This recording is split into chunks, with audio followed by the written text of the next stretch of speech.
All right. When do I know I've found the right house? This book is a little confusing. So, this book recommends that you take this mindset of any house is the right house, right? So, you don't want to get too overly invested in a property. You don't want to become emotional about this situation. You want to essentially stay objective, right? You want to have this steady perspective. Don't fall in love with the property, despite the fact that you're going to be living in this property for the next 7 to 11 years. They would like you to be emotionless when it comes to this home sale transaction. I disagree with this notion. I disagree with this. And the reason why I disagree with this is because this is a big deal. You're about to spend a lot of money on this property. For some people, the most expensive transaction they will ever do in their lives. This is a big milestone for a lot of individuals. Why wouldn't you have emotions tied to this particular transaction? It's impossible not to have your emotions worked up when you find a house that you believe is the place that maybe you'll raise your kids in. Maybe you have some new memories if you're a new couple. Maybe it's a new location that you just moved to and you're about to embark on a new journey. There's a lot of things that go into purchasing a house. You simply can't be objective, right? You simply can't remain neutral on this concept. But this book would recommend that you do. What's interesting about the recommendation in this book is that they would like you to stay objective. They give a story about how even the author of the book, when she purchased the property herself, she couldn't look past the fact that the property that she wanted was a condo with a doorman, and how a new construction, like a townhouse, single family home, would have fared out better as far as an investment opportunity. But she was drawn to this condo that had a doorman. The reason why this is an absurd concept to stay objective or to refrain from using your emotions in this transaction is really tied to the fact that a condo purchase is really for a different phase of life than a single family home or even a townhome. In my 14 years of selling real estate, I have never had somebody who is interested in a condo also tell me they would like to see single family homes. Never. I've never had that happen. Why? Because these two individuals want different things out of life. A single family home, unless you're talking about in Arlington, a single family home is going to put you deeper into the suburbs. It's not going to be a very walkable community, because how could it be walkable if there's single family homes everywhere? You're only going to get that walkable community, the amenities inside of a building or a development, inside of condos, and condos are located different places. So you see how your emotions kind of dictate what stage of life you're in. Your emotions are a part of selection process. I say embrace your emotions. Use your emotions to make a proper decision. Now, in this book, they also give us an example of how Joanne, the real estate agent that is kind of the person that's interviewed for a lot of these sections, Joanne, she allows her clients to,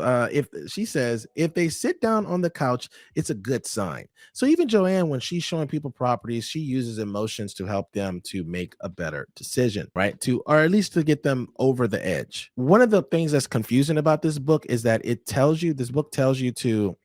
that you should use a real estate agent, but at the same time, it says that sometimes real estate agents or brokers will seem to encourage you to fall in love with the house. They'll say things like, isn't it beautiful? Or I could spend my whole life here, or you'll be happy here, or don't you just love this place? Isn't your real estate agent supposed to assist you in securing the thing that you want, which is this asset, which is this home, which is this property that you are interested in? Isn't that your real estate agent's job? Wouldn't it make sense for your agent to confirm if you do indeed like the property that you're looking at? So I don't know what this book is trying to tell us. Is this book trying to tell us that agents are evil, or is this book trying to tell us that agents are a good idea? It's kind of confusing to me. My perspective on this is you're not going to be able to be objective about personal residence, right? This is your primary residence. This is the place that you're moving into to create new memories. You're also, if you think about like when you're a child, you have memories about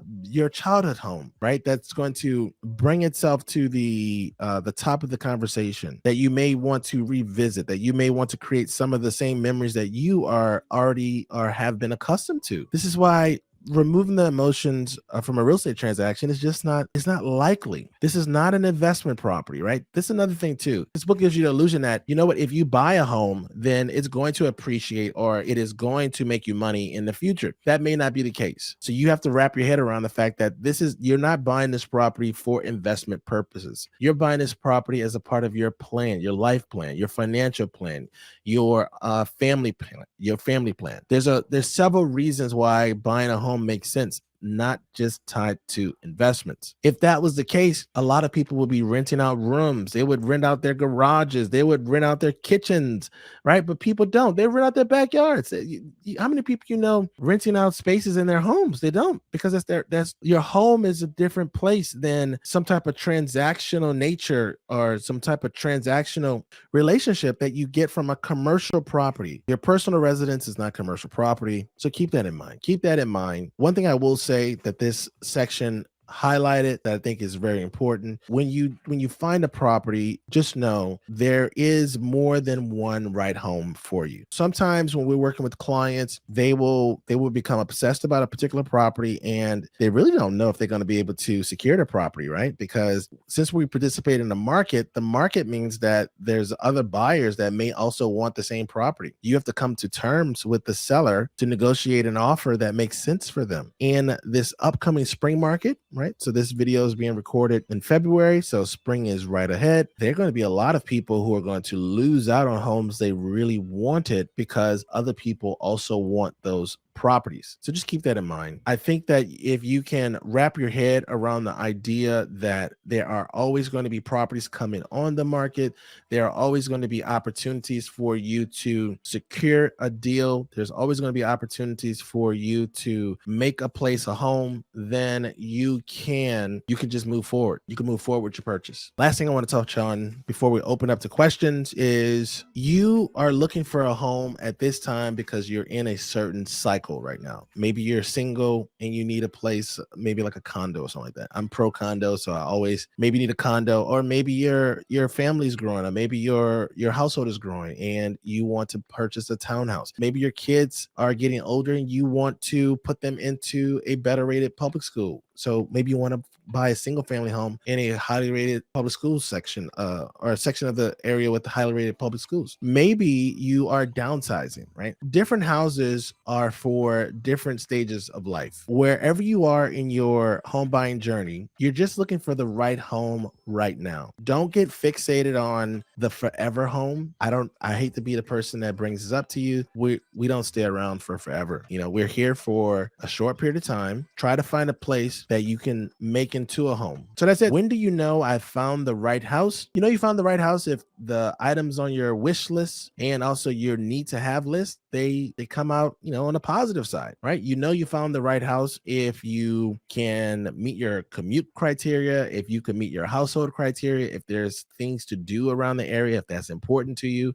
if it has the space. That's how you find the right home. And there are always going to be homes coming on the market. In the event you can't find something right now, give yourself some time, and you will eventually find something that works for you and you can start that home making journey. So that's it for tonight's question number 27. When do I know I've found the right house? This question is out of 100 questions every first time home buyer should ask